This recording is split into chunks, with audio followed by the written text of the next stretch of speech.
Welcome back to Nerd Thug Radio. Last segment of the day. I'm the Captain Joey Savage. Corey DLG. Nico DLG. This is how we close shows. We just go hard in the paint. Because cookies are for closers, Nico. Cookies are for closers. I don't know that. Have you never seen the Progressive commercial? Come on. Jeez. Corey, you got something on your mind? Yeah. You want to get off your chest? I do. Your unhairy chest? I feel like my shaved chest, I shave it for you. Did you? No. Mine's super hairy like a man. I doubt that because the rest of you is super unhairy. I like have a so much small hair. boy. I mean, look, I got so much hair. You mean to take it off? go ahead. I mean, What look do at all you this hair here. Why do you Look have, at this hair. You have more hair on your Yeah, man I boobs do. than on your I head. do. Let me tell you a story about my hair on my man boobs. Yeah. I totally believe this story in all my heart. Okay. I was a junior in high school. All right. One of my closest friends at the time, his name was World King Lamb. Shout out, homeboy. What a great name, Yeah. first of all. So, first of all, okay, he's my age. They're from Cambodia. Okay. His name, World King Lamb. He's got a younger brother, 2 years. His name, Bobby Lamb. No middle name, no, just Bobby Lamb. Talk about giving up. Yeah. Right. Yeah. So I go to. That's America. So we called him King. He goes by King. So he lived like. I would go by world if you Right. would have no choice. So he lived like four houses down from me. Okay. And so this is my. Houses? Yeah, 4 houses down. 4 houses down from me. Okay. I 4 think houses down. I think you mean trailers. No, but no. that's This is fine. my Tell this is your my story. junior year of high Oh, school. okay, my This is my fault. junior year of high school. So 4 houses down. His parents owned the T&L Donut Liquor Store on Rayford. Yeah. Okay. Okay. Yeah, Ton and Lamb. So, anyways, Oh. so I go over to his T&L. house. Like, at that point, I have like no hair on my chest, no hair on my arms, my back, nothing. I'm just Right. straight baby face, Joey Savage with the bleach blonde Eminem hair. That's Right. me. Okay. So I go to his house, pick him or to knock on his door, see if he wants to come out and play. He had a Dreamcast, so we always Oh man. were throwing down on the NBA. Yeah, yeah. So his dad opens the door, and his dad is this Cambodian cowboy rocking the cowboy hat and these like I love it. skinny Wrangler jeans and I stuff. love it. But he's got the hairiest nipples I've ever seen. These things are like curling and like pointing at you. Pointing at you. So for like a solid year, I make fun of my friend about his dad's hairy nipples. Literally, the next year, my 18th birthday, I wake up, straight hair everywhere. Like hair all over my nipples. It's like God cursed me for making fun of World King Lamb. I got some like Buddha. No, World King Lamb cursed you. Yeah. It wasn't God. World King. I got did some it. like Buddha curse on me. That is fantastic. Yeah. All right, so you have something you want to get off your chest. Yeah, I wish I was named World King. I First know, of all, how awesome now is I have that? a whole new complaint. And the greatest thing is Man. he was such a great artist. He still is. Like, great artist. Really. Like, you should have gone into the comics, man. Like, how awesome if you see illustrated by World World King Lamb. King. Like, that's Oh my just gosh. World World King. King. You don't even go last name. You just go World King. Yeah. Yeah, and they're like, "Oh, what is this, a joke?" And he goes, "Boom." Yeah. Boom. Driver's license. Yeah. Now, his brother is an art teacher. He's really good at art, too. Isn't it weird, like, the Asian culture is, like, super awesome at art? Like, when you go to the rodeo and you see, like, grand champions here and there all in the art show, Yeah. it's always the Asians. They're so good at it. I'm gonna say that that's a stereotype, but like a complimentary one. But, you always see it. I mean, I don't know. Like, every year at the rodeo, it's always Asians that are, like, winning top prizes. Do you know who's not a good artist? Who? Me. Yeah. I can't draw No. at all. I don't can know. draw clowns. Can you? Practice. Yeah, I'll put a picture up on the Facebook page of my clowns I like to leave places. I started recently like drawing clowns on places and then just writing hashtag Nerd Thug Radio under it. I don't That's know that I great. want those two things linked together. That's great. When I was in Okay. Disney, I was like dropping them everywhere. I think it was that weird clown segment we did way back in the day. Oh yeah. Do we do a clown segment? I'm drinking since then. That, when we were talking about the clown, we broke that story worldwide. Oh yeah, the clowns. Okay, Yeah. okay, I know what you're talking about. Man, you know what? Like Nerd Thug Radio has its fingertips on the pulse of the world. We do, like The World King, if you will. We correctly predict what's about to blow up, we do. and we got it right on that clown one. I So, said like- this is gonna be a big deal, And it was. and it was. So Marvel, DC, Image. When I tweet you about our ideas, yeah, listen, yeah, because we know Brah. what we're talking about. brah.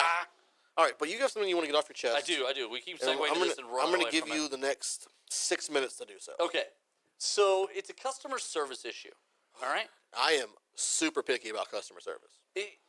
In this day and age where everything's automated, and here's the thing, I'm a proponent of raising the minimum wage. Mm-hmm. I believe that the minimum wage is supposed to be like the minimum you make and make a living. When you look back at the old economy and the old numbers, the minimum wage was a way to make a living, and now that's not really the case. Oh no, not at all. And so, like, I believe in being able to make a living off of that. But that means you do a good job. That means, like, to win the argument, you have to do a good job. Oh, definitely. And make minimum wage and make a living. Like, if you want to do that, you have to do a good job. So here's my issue. Go for it. Customer service is just like on a massive decline, like just a huge decline. Everywhere you go, anytime customer service is an issue, it's bad. Last week or a couple weeks ago, I was killing Arby's because of terrible customer service. And here's the deal. Customer service is like 90% of the job I do. That's all. Like that's all sales is customer service. As a lead salesman and a branch manager of a multi-million-dollar company, sales is what we do. Right. And that sales is built upon customer service. It's communication and it's customer communication. service. That's what it is. A lot of times you don't have to be a good salesman or even have product knowledge. Right. But if you've got great customer service and great communication, people will buy stuff from you. Yeah, they will. Because you are showing them that you care. Right. And So I'm super picky about, like, when I have to deal with other customer service reps, I'm super picky about the service I get. Right. And that's the thing is you just want good customer service. So I'm going to start off by telling about bad customer service. Okay, I'm going to kind of Quentin Tarantino this here. Here we go. So what happened was I took my car to a mechanic. I had smelled some slight oil burning. My last oil change, someone said, "Hey, there's a little bit of a leak, but I think when we change oil filters, it'll fix it." And it didn't. Okay. So I took it to a mechanic, and I'm trying to look up the name of the shop while I'm talking. But as I took it to this mechanic, Hey, bruh. what they did was they diagnosed the problem. They found it for me while doing the oil change, and he even offered to do it, but it would cost like $150, and it would take him about an hour. But then he said this, and this is amazing customer service. I believe the oil pan gasket is covered by powertrain warranty, which your car is still eligible for. Right. Which means this would be free if you take it to the dealership. That's customer service. So that's a mechanic turning down $150 to tell me I could do it for free. And the goal in that aspect, because I do that in my job. Like, Right. if I have something, I'm going to be like, hey, man, I can get this for you, but I can charge you this much. Or in reality, you can go down the street to this person. You can pay this much less for it. Right. The goal there is they see how great your customer service is. They just come back to you because you'll be honest with them. Exactly. So then what happens from that is I take it to the little dealership guy because he's gonna fix it for free. I explained to him what's going on. I explained to him the situation. I already had a mechanic diagnose it. I already know what it is. And the guy's like, okay, well, we're still gonna have to have our person look at it first. Which is fair enough. They fine. have to. No problem. So I give him my car on Monday, 7:30 in the morning, at the Auto Nation on I-45. I then proceed to go about my day. This guy never calls me. Hours go by. Now, he has something of mine that is worth thousands of dollars. Now, in the very beginning, did this mechanic or this service writer tell you that he had X amount of cars on the rack before you? No. Mistake No, one. Mistake one. So he takes this car from me and he says, hey, man, now I will say this. The mechanics aren't there yet. At 7:30 in the morning, the mechanics aren't there yet. The service writers are. They take the cars from you and they stack them. The mechanics aren't there yet. Right. So he doesn't necessarily know what the mechanic's day looks like. Right. He's just taking cars and loading them up. So he doesn't know, but he also doesn't tell me. So I'm going about my day and I'm waiting. Finally, like 2:30, 3 o'clock. Now, I already know this takes an hour to do because my mechanic at Rufino Express Automotive Repair. Shout out Rufino. Holla at your boy. Sponsor us. Yeah, you know what? I'm going to call him after this anyway. But they already told me I could do this in about an hour. The thing that blows my mind in this whole scenario that you've told me is mechanics get paid off flagging hours. Right. So if it's an hour job if it pays 2 hours, they can get it done in an hour, they get paid for 2. Right. So something as simple as this, it blows my mind why some mechanics just yank it, put it on the rack, fix it, get paid in 30 minutes worth of work. Jump in and jump out. Exactly. Move down the road. Ease on down the road. So I call the guy at 3 in the afternoon on Monday, and he says, let me get back with my mechanic, and I'll call you back. 4 o'clock, he still doesn't call me back. 4:15, I call him. He then says to me, hey, man, my mechanic, there was a lot going on. There's 2 cars ahead of you. He's going to get to you tomorrow. So my car sat there all day. No one touched it. No one. They got a service department full of mechanics. Nobody wanted to do an oil pan gasket job in an hour. So it sat there. No one to flag that quick money. So Tuesday comes. I'm moving about my business, dealing my own stuff. Had to arrange transportation to and from work, which is downtown. Right. That's a pain in the butt. South side of downtown. South. I'm on Greenway. I'm by Greenway South side. Plaza. South side. Yeah. So finally, about 2 in the afternoon, I realized I haven't heard about my car yet. And I'm like, you know what, man? Like, this is starting to get a little aggravating. I call the service guy. No one can find him. Let's call again at 2:30 because he's supposed to call me back.